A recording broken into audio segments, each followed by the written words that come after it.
Okay. Okay, I'm going to let people in. I'm admitting all. And I'll just keep admitting people. Cool.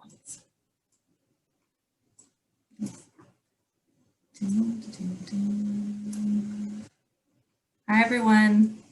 Welcome. Everyone. We're just waiting until everyone can get into the event before we start. So we'll pause for a few moments here.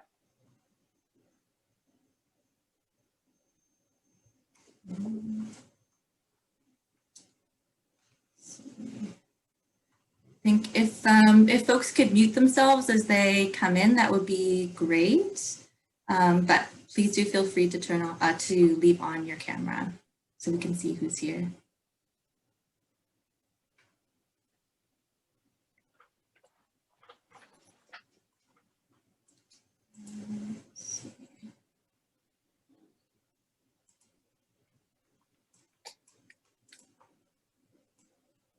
Is everyone excited to see snow this morning?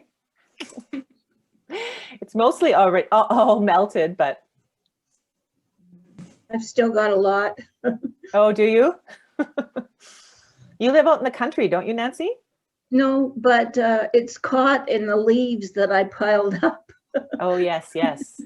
Oh.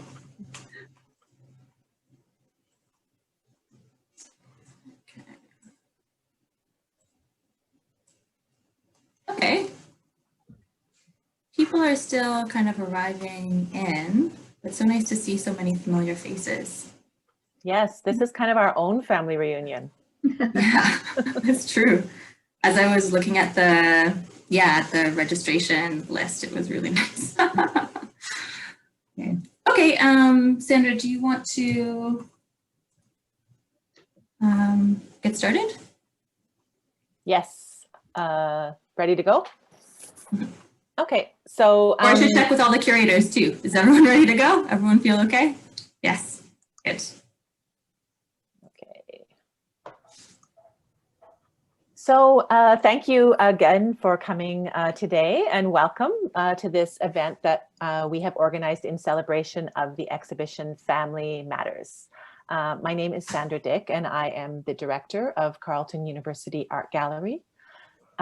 So the gallery, like this home office from which I am currently working, is located on the traditional unceded territories of the Algonquin Nation.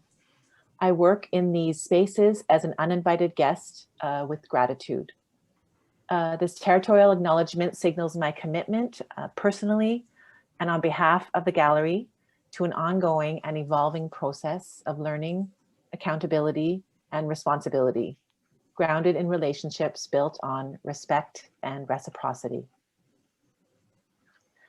Family Matters features artwork selected from the gallery's collection and made by the artists Lynn Donahue, Evergone, George Hawken, Susie Lake, Jane Martin, David Neal, Leslie Reed, Michael Schreier, and Jeff Thomas, as well as 19th century photographers whose names we don't know.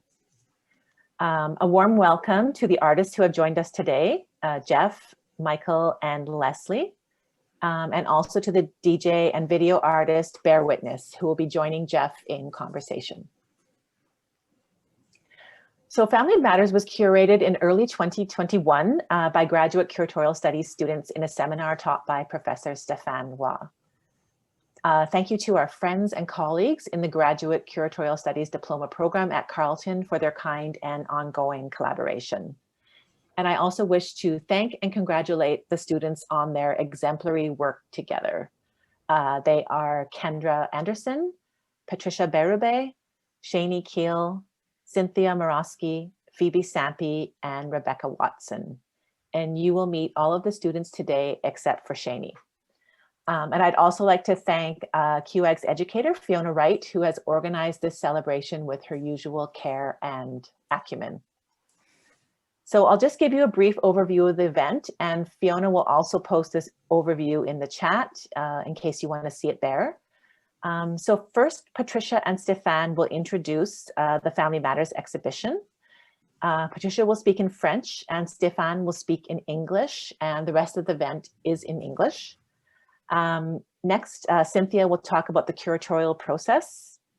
And then Rebecca and Kendra will moderate a conversation between Jeff Thomas and his son, Bear Witness, or Bear Witness and his father, Jeff Thomas, about their collaborative work on a series called The Bear Portraits.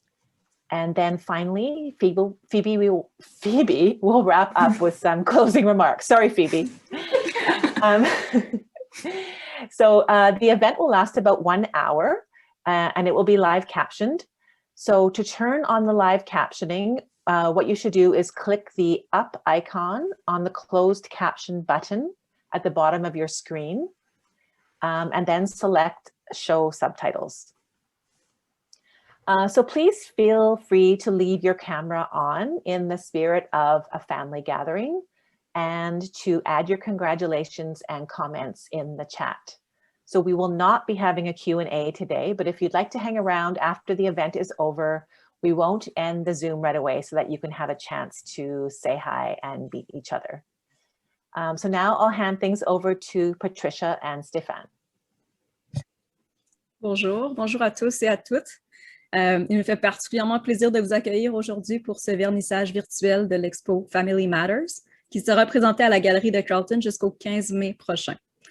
Comme Sandra l'a mentionné déjà, l'exposition a été organisée par des étudiantes plutôt, du diplôme d'études supérieures en commissariat d'expo.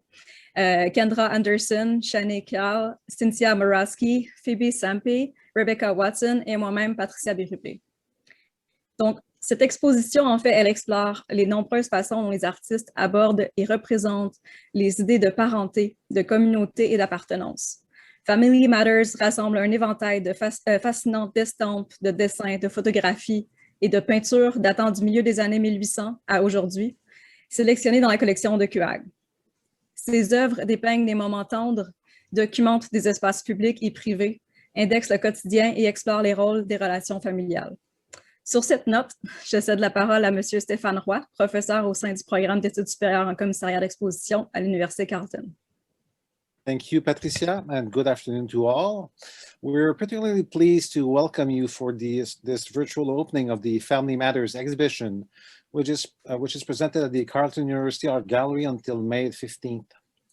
The exhibition was curated by graduate curatorial diploma students Kendra Anderson, Shani Kahl, Cynthia Morawski, Phoebe Sampe, Rebecca Watson, and Patricia Bérubé, whom I would like to personally congratulate for their hard work and determination. This exhibition explores the many ways in which artists approach and represent ideas of kinship, community, and belonging. Family Matters brings together a fascinating array of prints, drawings, photographs, and paintings dating from the mid-19th century to today, selected from QAG's collections. These works depict tender moments, document public and private spaces, index everyday life, and explore family roles and relationships. I want to take this opportunity to salute and pay homage to members of our extended family here at Carleton. I would like to express my gratitude to our colleagues in the Curatorial Studies program for providing students a learning environment that fosters collaborative work and critical thinking. It's also a great pleasure to be able to recognize the constant and unfailing support of our colleagues at QAG. Fiona Wright, Patrick Lacasse, Heather Anderson, and Sandra Dick, whose contribution to this exhibition went beyond simply providing students with unrestricted access to QAG's collections. On behalf of our graduate students, thank you for making this show a reality, despite the many lockdowns and challenges caused by constant rescheduling. Your commitment to make all this happen demonstrates that indeed, family matters. Thank you. Now over to Cynthia, but I think Cynthia is unable to join us, and Phoebe will be reading out her remarks. Okay, so curating a team exhibit was one of the requirements for the course entitled Curatorial Studies Pro Seminar Visual Art Stream. More specifically, the 6 of us, graduate students in the course, came together to collaborate on developing a smaller thematic exhibit from works in the Carleton University Art Gallery collection. The course Oh, instructor. Phoebe. Actually, Cynthia just got into the waiting room, so let's Okay. let her. She's been popping in and out, so there's some, I think, technical difficulties, but hopefully, Cynthia, are you here?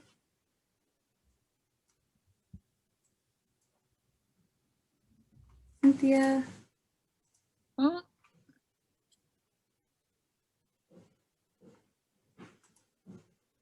It looks like her camera and mic is off. Oh, darn. Okay. Mic is on. Perhaps. Yes. Yay! Hi, everyone. Welcome, Hi, Cynthia. So Cynthia. glad. I'm not sure where we are in the sequence. It's your turn if you want to Okay, if so you want to I'm jump going- right in. Yeah. Then, it's a delight to be here. I'm talking about the curatorial process, and curating a team exhibit was one of the requirements for the course entitled Curatorial Studies Pro Seminar Visual Arts Stream. More specifically, the 6 of us, graduate students in the course, came together to collaborate on developing a smaller thematic exhibit from works in the Carleton University Art Gallery collection. The course instructor, Professor Stefan Roy, and the director of the gallery, Sandra Dick, provided expert guidance.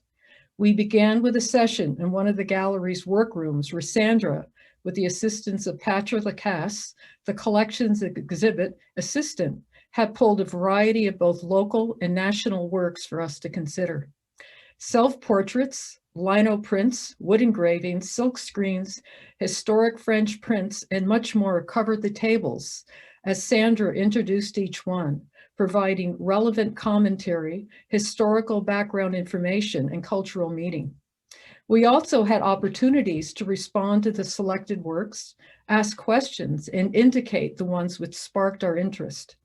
It was a special aesthetic experience to be in the presence of such distinguished pieces of artwork. After several lively discussions on separate occasions, the 6 of us settled on 14 works, with each one connected by the theme of family as a fluid and multi-dimensional concept. The title of the exhibit emerged from one of our brainstorming sessions when Rebecca suddenly explained Family Matters. From our list of 14 works, we each selected 2 to 3 and then conducted research on them using a variety of sources such as the National Gallery Library and Carleton University's gallery's files. Next, after a prior workshop with Fiona Wright and Katie Lydiat, and then under Sandra's guidance, we wrote labels for our selected works. For the final step, we met with Sandra and Patrick online and arranged and rearranged the works on our assigned spaces in the gallery until we reached a consensus on the final presentation. In sum, curating the Family Matters exhibit was a memorable and enriching experience, both personally and professionally. Now, I would like to invite Rebecca Watson and Kendra Anderson to speak. Wow, it was so nice to see all of those images again. I managed to sneak in right before this big lockdown happened, and it looks so good in person. But these photos are also stunning, so definitely thank you, QEG, for providing those. I wanted to thank everyone for coming, and thank you especially to Jeff and Bear for having this conversation with us. Fiona will be, or already has, or Fiona will be sharing their bios in the chat if you wanted to take a peek at those at your leisure.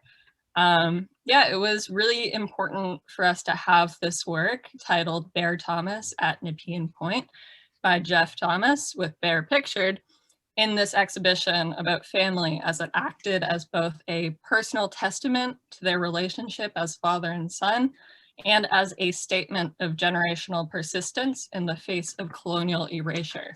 And it just, the whole series really warms my heart, so I'm so excited to be moderating this conversation with my wonderful colleague, Kendra. So Anin Tensei Buju, Indigenous Kendra Anderson. Hello, my name is Kendra Anderson. I am of Métis and Anishinaabe and settler ancestry. And I just want to situate myself since I'm not in Ottawa, and I stand in solidarity with the people of the unceded Stolo Coast Salish territory of the Tsuut'ina and Matsi First Nations on which I'm located. Yeah, and then Rebecca, do you want to start off with our questions? I would love nothing more. All right, so let's get into it. Jeff, can you tell us a little bit about how you conceived of this series overall? And then Bear, perhaps you could then tell us about the experience of being photographed in this specific work. What kind of conversations were happening? I know from a previous conversation that we had that Bear was a teenager in this, so I definitely want to hear about all of that teenage angst, should it be present. But yeah, let's get into it. Can we see the first slide, Cultural Revolution? And I'll start. So I'm starting now, right? No, the other one. Sorry, I should have numbered them. There we go. Okay, thank you everybody for coming to this and for the invitation to come and speak, and especially to have the opportunity to speak with my son in regards to this work as well, because he's been such a pivotal part of what I do as a visual artist and curator. To begin with, the series started in Toronto in 1984 with this first image called Cultural Revolution. And Bear and I had gone downtown. We were on Queen Street West and had just come from the Silver Snail across the street. And as you can see in the photograph on the left-hand side, Bear has his plastic bag with his, I think there were comic books that were inside. So that was the first photograph. And then I was interested in looking, I love juxtaposition, I always have. And so I just posed Bear next to Cultural Revolution as a way to make a photograph for him. There was never any intention for it to become any more than that. But when I started to study the photograph, was to take from it components that would lead to consideration of the urban indigenous experience, which had been a component of my work since I first began. But moving from Buffalo, New York to Toronto, Ontario was kind of a traumatic experience for me in terms of my street practice. And I didn't find the same type of subject matter in Toronto that I was used to in Buffalo. With this photograph, this is what I was thinking about at the time, is that what am I going to do next? And on studying this, I realized that to speak about indigenous issues in an urban context would require some sort of intervention into the historical narratives of that have gone on, and about the idea that that Indians only live in one place, and that's on reserves or reservations, and they don't live in cities. Yet at that time, Toronto had one of the largest indigenous populations in Canada. And so I thought about this photograph, and I thought, how long would we have to stand there before we saw another indigenous person walk by? And that really began to put things into perspective for me, and to think about, well, what am I doing in terms of my work? What am I doing for my son? What am I teaching him? And this is how the series actually began. So this was the first photograph that I made. And you can see on his baseball cap that he has a photograph that was made, a reproduction of a photograph made by the American photographer Edward S. Curtis in the early 20th century, and quite popular in the 1970s and 1980s, when his work was revisited and kind of negotiated through pop culture. And I wanted to also take that into consideration as well, is what is a real Indian, or what does a real Indian look like? And we are the only ones that can define that. So the absences that existed in the archive were logical in that sense, but still they were missing. And that was a part of what this work began to think about doing. And so my son actually became kind of the anchor in my life in a way, because it wasn't just the photograph itself, but it was in terms of what he means to me as my son, as his teacher. And as his father and my responsibilities that go along with that. It's not to say that it was always the best of the circumstances in terms of what we've gone through in terms of our family, but it was a way to seek answers for questions that hadn't been addressed yet or even asked. So this is how Culture Revolution began. And then over time, I began to revisit the work over the last 10 years and add photographs to it in a narrative form that now include in this photograph reproduction of Two Moons. He was a Cheyenne who lived in Montana, and he was a veteran of the Battle of the Little Bighorn. And in 1876. And he was quite well known and quite well photographed during his lifetime as well. But the idea is that how do we bring that sense of strength and history, resolve to not lose our identity within an urban context? So this is what the series evolved to. And in fact, Ruth Phillips had led to this adding this photograph of Two Moons because she asked me if I had one. I didn't at the time, so I realized that, yeah, I should add a photograph. So you can actually see what Two Moons looks like through Edward Curtis's lens. So this is really the beginning of the series and how it began to evolve. And I moved to Winnipeg about 2 years later and renewed the series there with Bear. But this is how it all began. Amazing, yeah. So Bear, perhaps you could then tell us about your experience on the other end of that lens and that experience starting so young. Yeah, I mean, where my dad left off is the perfect place to pick it up, which was when he moved out to Winnipeg. And after, he was living in Winnipeg for a few years, and when he came back to Ontario, kind of got a little bit closer and then a little bit further. He kind of was living in different cities on the way to making it to Ottawa. And the Bear portraits had become something that we did when we got together, when I came to visit a few times a year in Winnipeg, or when I'd come up to see him in the different cities he was living in. And so this photo was taken on one of those visits where I was living in Toronto, just coming up to see my dad. And on that specific visit, I remember I'm about 18 and I had recently dropped out of high school. So I was really dealing with the consequences of my family at home, like my mom and my step family dealing with me being a recent high school dropout and coming up to Ottawa to visit my dad and getting a really different treatment. And the way that the conversations we had around when I left high school would continue for years in terms of what I was doing with myself and where I was headed in my life. And those kind of conversations always happened around going on trips together to take a photo someplace, or going and walking around Ottawa to take photos. We talk about the work, but we'd also talk about life a lot. And those were the times where my dad gave me a lot of those talking to kind of life lessons, explaining, what was expected of me, as a human, I guess, and eventually as an artist. I did so much learning from my dad on what it meant to be an artist, not just what it meant to create work and have that work be meaningful, but just the way you had to be and act and the things that were expected of you. Yeah, so much of that happened around these photos sessions. Awesome. Yeah. So kind of bringing that talking about relationships again. So in the curating the exhibition, we really hope to showcase artworks that would lead to conversations around the complexity of defining and being in relation with others.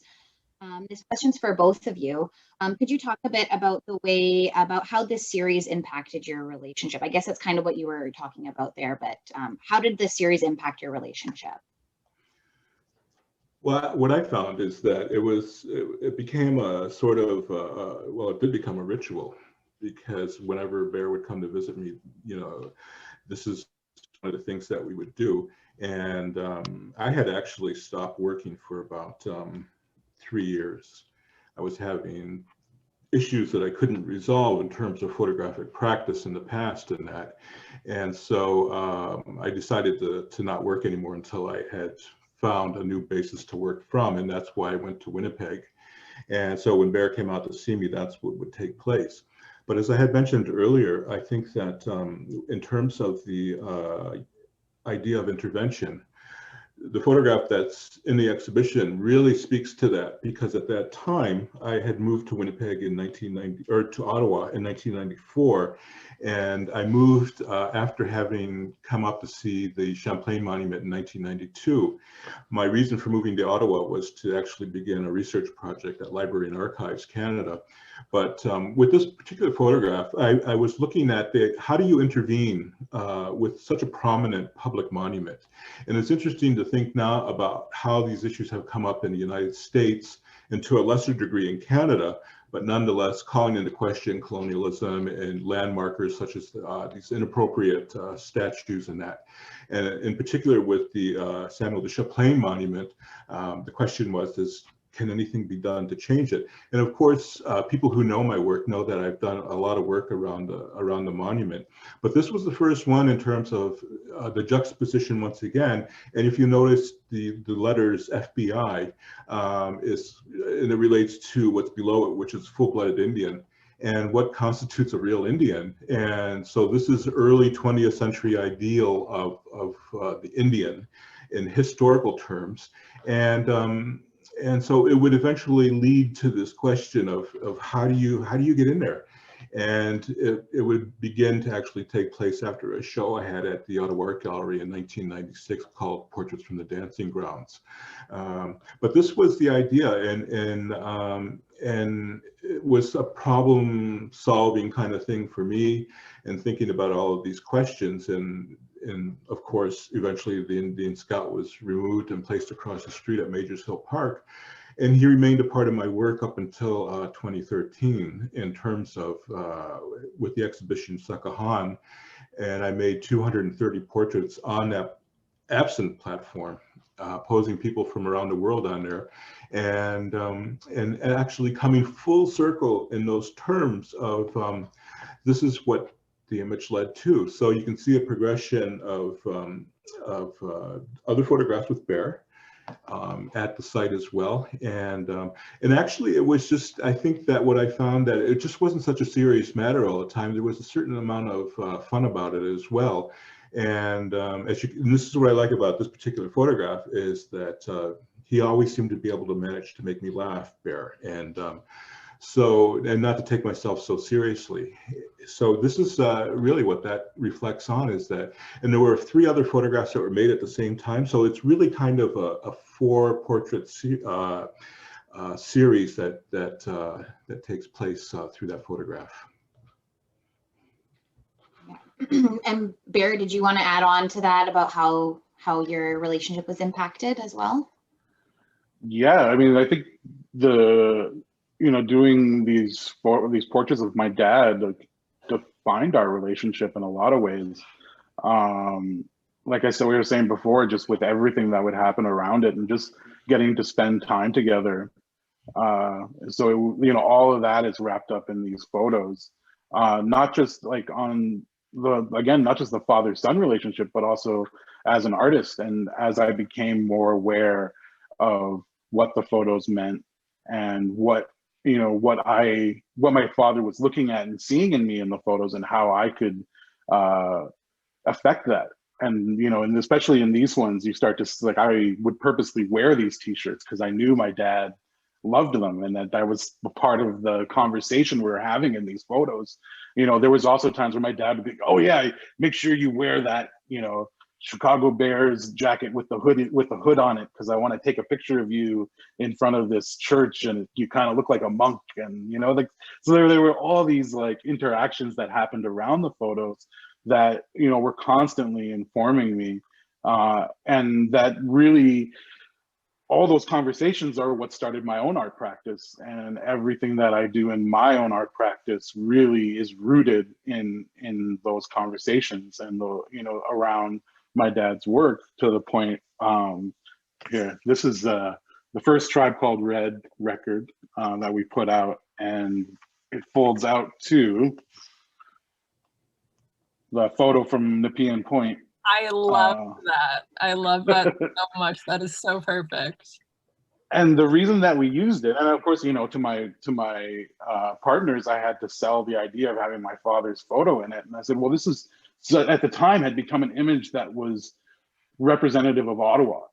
Like it was being used by the city of Ottawa. It was up on bus depots and stuff. And so there was watching my dad's work be accepted by something like the city of Ottawa, but watching his message still be in there. You know, so how you can have your message insidiously become something that's part of the greater public was something that I really took to heart, and that became part of the whole mission that we had with the Hallucination and A Tribe Called Red, was just to, you know, put our message out there in ways that weren't expected, in ways that could be easily accepted and translated, but also still be carrying your message.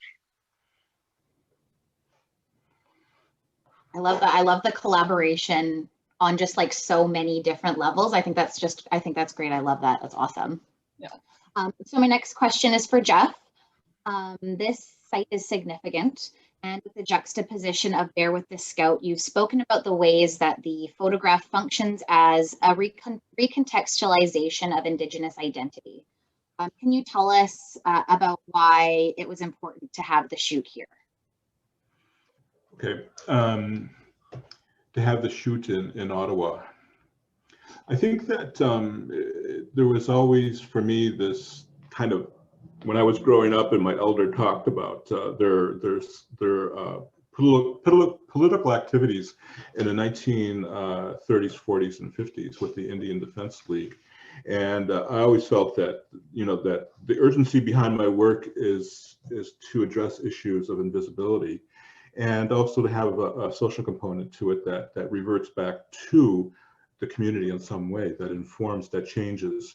And I heard stories about Ottawa, I heard stories about Indian agents, I heard names when I was growing up, and that was part of the reason why I came to Ottawa as well.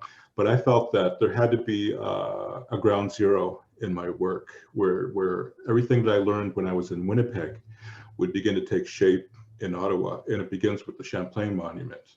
Because so much of, like, I began as a street photographer, and then when I became more politically oriented and started looking around and realized just how vacant the landscape is in terms of, and what does exist that shows Indigenous people. So how do you address that kind of issue in the city as an urban Indigenous person? And so I began to identify myself as urban Iroquois, and it surprised a lot of people at the time, because some even asked me, they said, so what is that? And that was perfect, because, you know, this was in the 1990s and nobody really wanted to talk about urbanization. So how do we reach out? How do we communicate not only to our own youth in our communities, but to the general public? How do we make a better space for all of us? And so this is the challenge behind the work. And what I'll do is I'll show you the next one, because the next slide is because it still looks at monuments, but it comes back in a way that this is when Bear came out to visit me in Winnipeg, and he was wearing this Founder of the New World, Christopher Columbus t-shirt. This was about 1990, I think. And 2 years later, I was traveling across the United States during the 500th anniversary of Christopher Columbus. And I wanted to understand commemoration and how do we fit ourselves within that kind of that discussion, or create a discussion about commemorating our own culture. And so this was done just outside in the downtown area.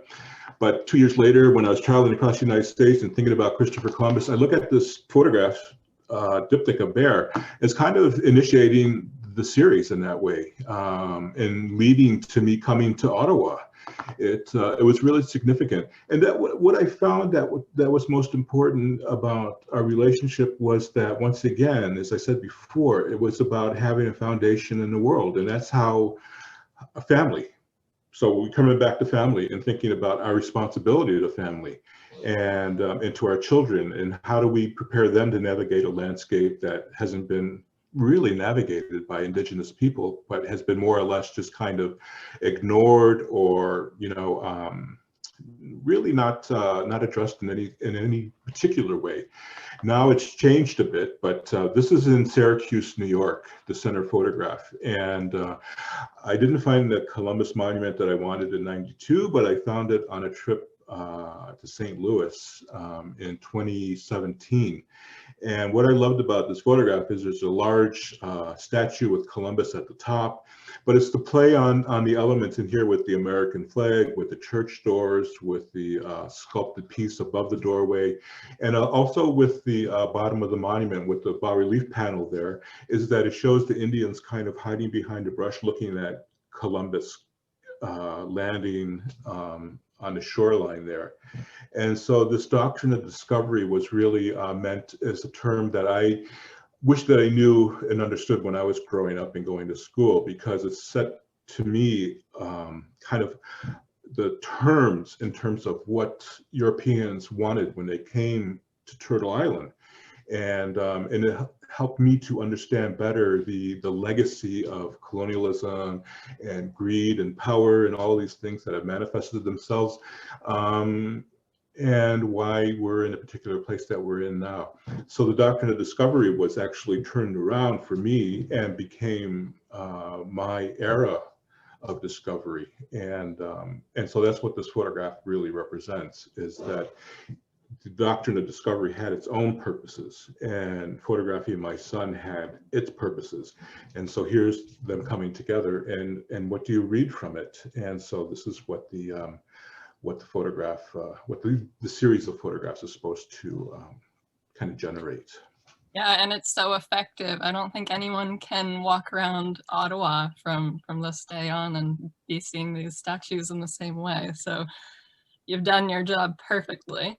And Bear, not only are you clearly an accomplished model, but you're also a very talented artist in your own right.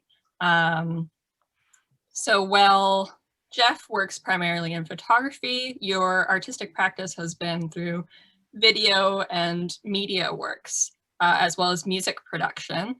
So can you talk about if your dad's work influenced your own art making, as you kind of mentioned before, or how you found your way into these mediums and scenes? Well, when it comes to my video work, I mean, it's something that I started doing in high school. I was like fortunate enough to go to alternative high schools that recognized that, you know, I couldn't write an essay, but I could talk real good. So they started letting me make video essays, and, you know, I got most of my classes let me hand in any project as a video. I also got involved in like a student video program that repackaged videos from different high schools from across the Toronto area and then broadcast them on Rogers Cable. So like I was really started early with the video stuff. But as everybody, you know, it doesn't matter what your family does, there comes a point where you want to distance yourself from it. So the last thing I wanted to be was an artist for a number of years. And, you know, I spent a lot of years in the kitchen. I was a cook and did all sorts of jobs. I was a glassblower for a long time. And eventually in my early 20s, came back to Ottawa. I'd been out in BC for a number of years and was living here again. And my dad got a residency at Daemon in Hull, which is a video and new media co-op. And he was like, "Okay, Bear, I'm going to start making videos, and I need somebody to make my videos." You know, that was a thing you did in high school, and you were pretty good at it. You know, come be my video guy.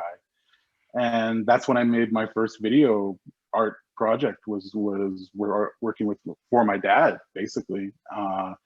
And he said, "You know, you're pretty good at this. You should think about doing more." And, you know, did everything that a father could do for his son coming into the world of art, and, you know, made me part of projects, made me part of exhibitions, you know, just really, you know, helped me in every way I could to push me into doing what he saw that I had a talent at before I really felt that way about it. And then when I started creating works, it was, again, just picking up right from what my father was doing. At the time, it was when he had, essentially the bear portraits became something we did once a year. And when I moved out to BC, he replaced me with his toy Indians. So he started taking pictures of all these toy Indians, and that became kind of his muse. And as I started to understand the conversation he was having with these toys and why he was bringing them around, and really got interested in that work, that's where my video work took off from. And my video work initially was really about my connection to action heroes, the native characters who were bit actors or in the backgrounds of scenes. And in the same way that my dad was giving these toy Indians new life and giving them their own kind of agency, I was doing the same thing with people like Sonny Landham from Predator, Billy the Indian Scout, and and creating video projects that allowed him to be the hero and things like that. So it was all directly informed from what I was learning from my dad. That's stunning. I love to hear it. Love that. So we've got our last question. Oh, I got our last question here. So this photograph was taken in 1999, so over 20 years ago now. We would love to hear some reflections on what this work means to you today, from both a personal and family relationship, or in terms of its place in art history as well. I think back to the first photograph that I made of bear in 1984, and thinking about how far we've come since then. And one of the lovely things about having photographs like this is being able to look back and reflect and remember, and why family photographs are so important. And I was thinking about something the other day, and my introduction to photographs was actually through my grandmother. I was probably about Bear's age in this photograph, and I was visiting her in Buffalo one time, and she pulled out the shoebox full of assorted photographs, black and white and color. Some were made on the reserve, some were made in Buffalo, and they were all family photographs. And that was where it began for me. And I never really thought about it too much until I got much older and began to be able to look back and think about the extension of what I saw in my grandmother's photo box, and then how it's continued on with my photographs of bear. The idea with the series, as you see it now with the multi-panel kind of work, is to use the wampum belts as kind of a format for this. And people that aren't familiar with wampum belt, basically it's white and purple beads that are taken from a shell and are used in a belt form as metaphor, symbols, to recall specific events. And as a way, they're our form of archive. I wanted to employ that as kind of an indigenous way of framing photographs and including family in it as well. And this is the way that the work evolved. So when I look back on it now and I think about how far that we've both come, not just Bear in terms of his art practice and that, but also too how much I've grown over the decades in terms of keeping in mind my responsibility as Bear's father. And also having the luxury of, it could be when he was very young, before I moved to Toronto, Bear's mother is an actress and she was traveling quite a bit. So I was the sole caretaker of Bear for most of his early years. And so we built a bond right from that moment on. And so that's what I look back on, and that's what I remember, the best parts of that. And then the fact that it allowed me to grow and to feel really good about it. One of the best things that happened though was when I received the Governor General's Award 2 years ago. I was doing an interview on CBC Radio, and as a part of it, they said, "We have a surprise for you," and they had pre-recorded some remarks from Bear that played on the radio. And it was just kind of one of those moments when you think about, we're both here, we're both alive, both doing well, and so something went right. And so for me, that's what this comes back to. It's about surviving. It's about surviving not only our history of colonialism, but the negative parts of that come from bad parenting and alcoholism and substance abuse and all of these things. And somehow or another, we managed to get through all of that. And I'd like to think that we did it together. Bear, did you want to reflect on this piece and your experience? Yeah, that's just listening to what my dad was saying, I actually got a crazy memory just now. And one thing that not a lot of people know about my dad is that, he was super in love with architecture. And personally, that's something I always see in his work, that he follows these lines through his work all the time. I can always look at any of his photos and like, oh, yep, there's the lines that he's following. But part of that, his love for architecture was doing drafting. And he's actually, he's quite a skilled artist. And when I was really little, and this is the memory I just had when my dad was talking about looking through the shoebox of photos, there was a time, we're still in Buffalo, so I was, under 6 years old, and I found a sketchbook of my dad's sketches. And they were all sketches of historical photos, which then I didn't know that. I just saw, sketches of people in traditional regalia. And I remember my mom explaining to me that my dad had drawn those before I was born. And, although I had grown up in this very artist environment, I remember that being this connection of wow, my dad, this came out of my dad's hands kind of idea. And that his work has always, even before photography was even a thing, there was this connection to archival photos and looking at these evidence, that these bits of evidence that we do have of our people from a time when we weren't documenting ourselves, and how that always played into his work. And when I remember one time telling me, Bear, well, I don't really see myself as an artist. I see myself as a documentary or an archivist. So knowing that he's always looked at his work that way, and now, you were mentioning before about, thinking about these photographs as part of history now, that, that's all coming full circle in his work now, from looking at archival evidence, looking at the bits and pieces to pull together from our past, to now creating that evidence of the life that we've had as urban Indigenous people. That's really beautiful to think about. Yeah, it's a real reclamation of how we've been depicted. So I love that. I really love that. And then how do you hope it's seen by audiences now, 20 years later? This is for both of you guys. Well, I think they're timeless in that way, and that's what I like about them.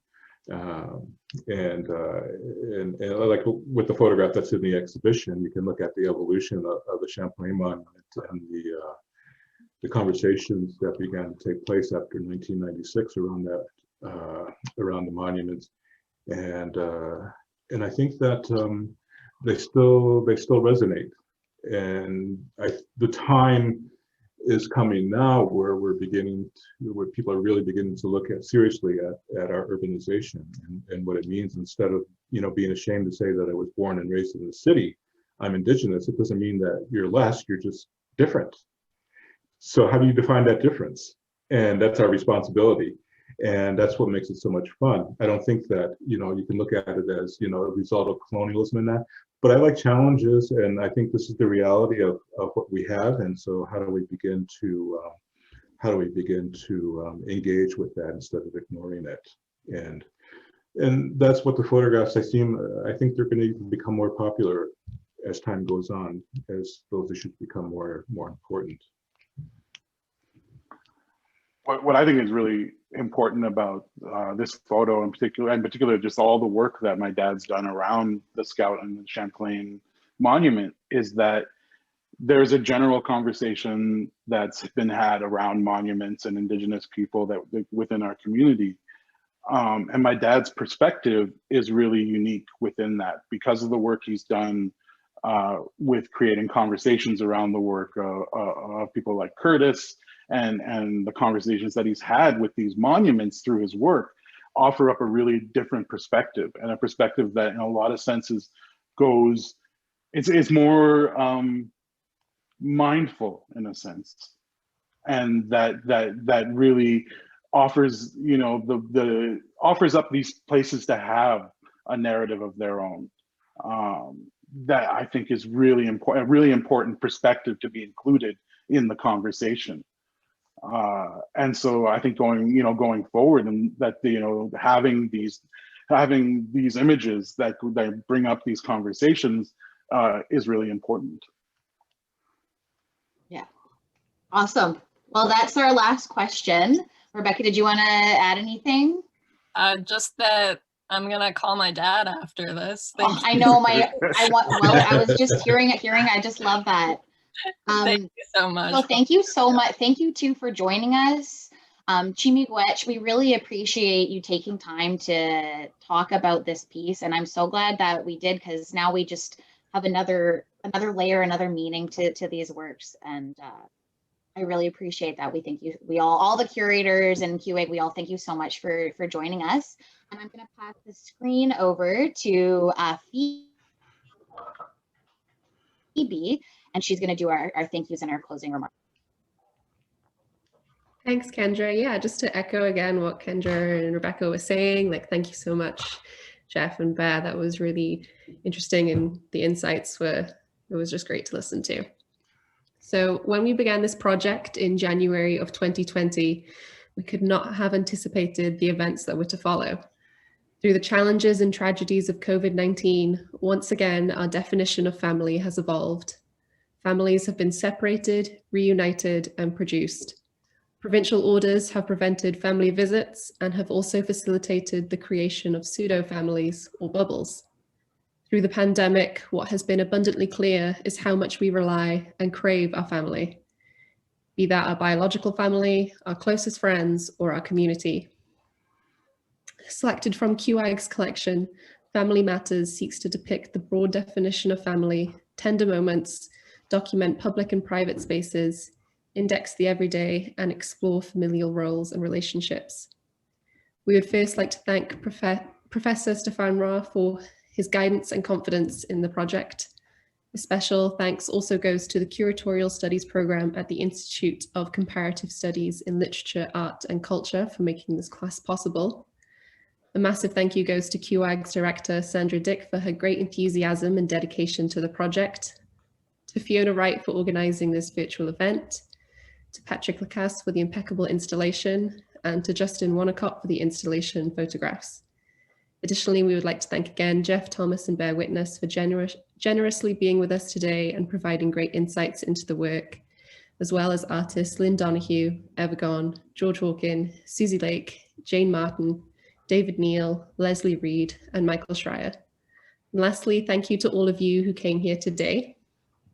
And unfortunately, like we've mentioned, QAG is temporarily closed due to the increased public health restrictions, but QAG will reopen when it is safe to do so, but keep an eye on their social media for more content on the exhibition. And thanks again, but just to remind you, we will be sticking around if you wish to discuss any part of the exhibition further.